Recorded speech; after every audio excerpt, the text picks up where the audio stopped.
Hello again.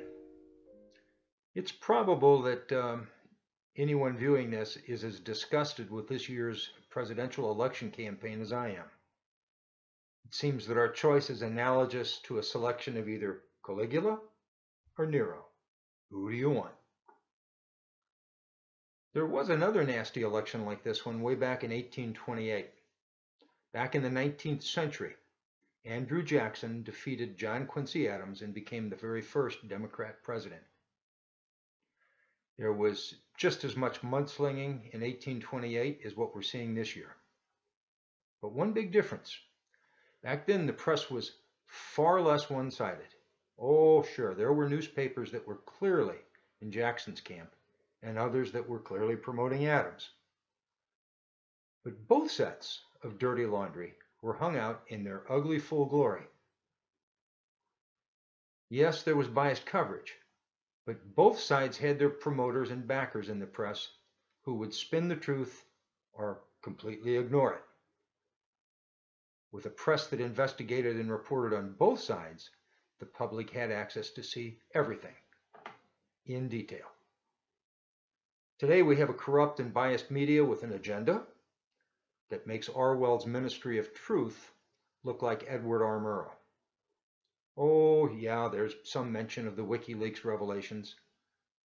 But the collusion between the networks and the Clinton campaign is being minimized or overlooked by the propagandists in our press. Now, there's a second observation that I wanted to address, and that is that the Clinton-Trump soap opera has kind of taken on the look of an MMA caged death match, don't you think? Trump has mentioned that he would appoint a special prosecutor to dig into the Clinton woman's email scandal and perhaps other corrupt activities. God knows there's plenty of them to choose from. But it remains to be seen if that would really happen. It could just be campaign talk, you know. Now, the Clinton woman, on the other hand, is far more deceitful and cunning. She hasn't said it out loud, but can there possibly be anyone who would doubt that she will direct the IRS to attack Trump with extreme prejudice the moment she takes office? You know that's going to happen. I don't think there's ever been anything like this.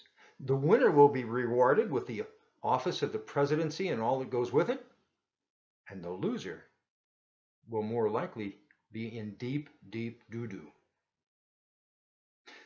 Kind of reminds you of an election in a banana republic, doesn't it? Those realities have to be settling in to the minds of the candidates. Several years ago, I read about a scratch golfer that challenged many of the best-known touring pros of the day to a private game of golf with high stakes. Amazingly, he regularly beat some of the best pro golfers in the world. You see, in a tournament, those pro golfers were not wagering their own money. They were playing for a purse. The pressure of actually losing their own money was on their minds and gave that challenger an edge. There's a big difference between not winning and losing. This time around, we're going to have a winner, and we will truly have a loser. So here's your choice, Caligula or Nero. Both of them exhibited conceit, vanity, and arrogance. One of them was pronounced an enemy of the state after fiddling while Rome burned. He may have even set the fires, some historians say.